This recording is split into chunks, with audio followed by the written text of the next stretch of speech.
Greetings from your investment advisor, Scott Campbell. Before getting into the numbers for the U.S. markets for the second quarter this year, let's review last quarter, shall we? The media was sounding the alarms. Tariffs were going to drive inflation through the roof, our economy into recession, and crash the stock market. Looking back, the stock market was doing great last year, especially leading up to the election.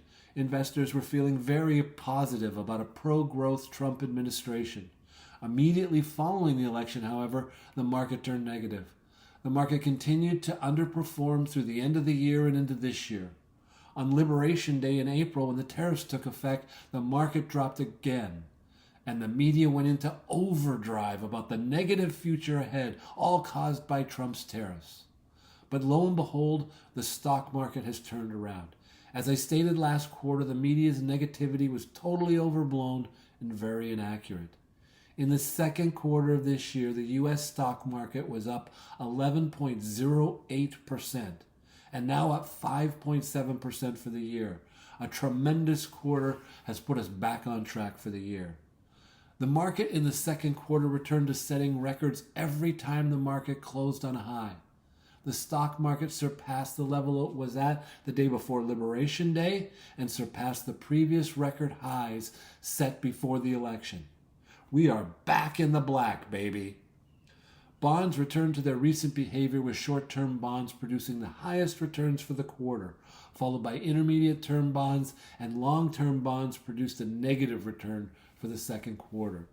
Year-to-date, short-term bonds returned almost 3%, intermediate-term bonds returned 3.75%, and long-term bonds returned 3 3/8%.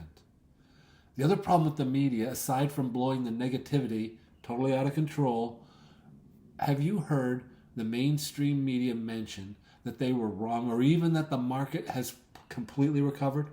Yeah, I didn't think so. Let's talk about the tariffs. Inflation is dropping. Many prices are dropping because energy prices are dropping. High energy prices increase the cost of almost everything. Eggs are once again affordable. Great for me. I love a high protein breakfast. Tariffs are used to level trading with countries around the world because they've already put tariffs and limits on U.S. products exported to their countries to protect their domestic products, either by not allowing U.S. products or by adding a tariff, making the U.S. product more expensive and uncompetitive. The one most important fact that is often not mentioned in the tariff discussion: the U.S. is the best marketplace in the world. Simply put, we have the most consumers with money. We are proven spenders. All the world wants to sell their products here in the U.S. Trump is retaliating with tariffs on foreign exports to this country, making their products more expensive here, which means it hurts their sales. Trump is also using tariffs to negotiate better trading deals with foreign countries. So the tariffs they add are the same as the tariffs we add, or eliminate the tariffs altogether. Trump, being the master negotiator, adds and lowers, threatens and delays tariffs to encourage his deals. Trump has announced tariffs will be increased here August 1st, so be prepared. Tariffs will be applied, the market will drop, negotiations will take place, deals will be struck, and the market will recover. It's the same old song. Tariffs have produced some positive gains.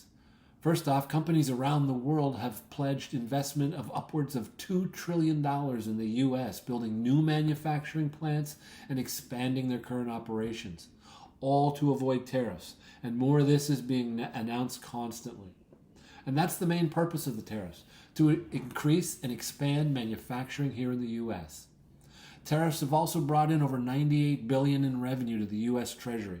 To be honest, when Trump first announced tariffs during his first term as president, I was very doubtful about how the revenue from tariffs was going to be collected.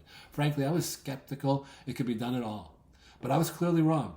Tariffs are collected and deposited into the U.S. Treasury.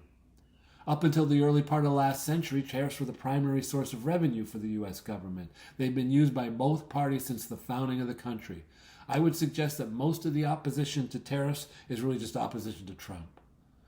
Another area of contention for opposition to Trump is the opposition to Doge.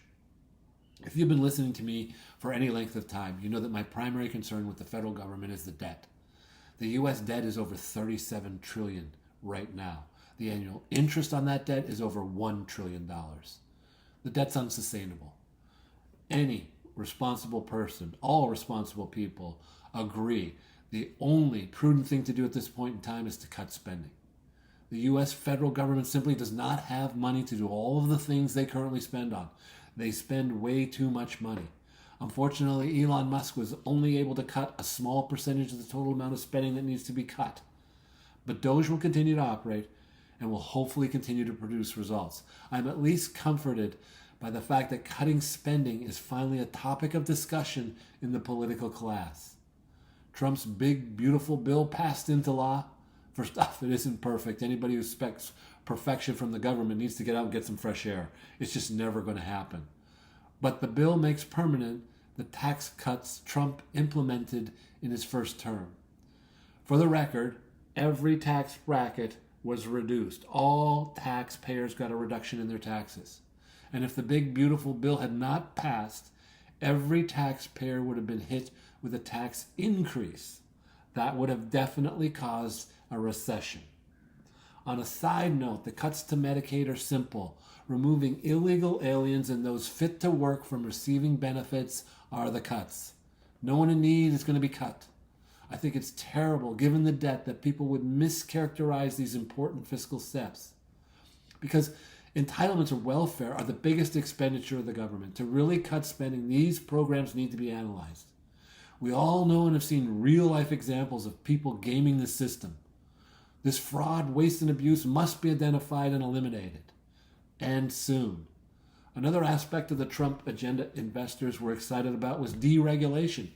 This has been addressed and been going on in earnest. All the attention has been focused on tariffs, Doge, and the big, beautiful bill. So most of the work has gone unnoticed. And reporting about it is not exciting.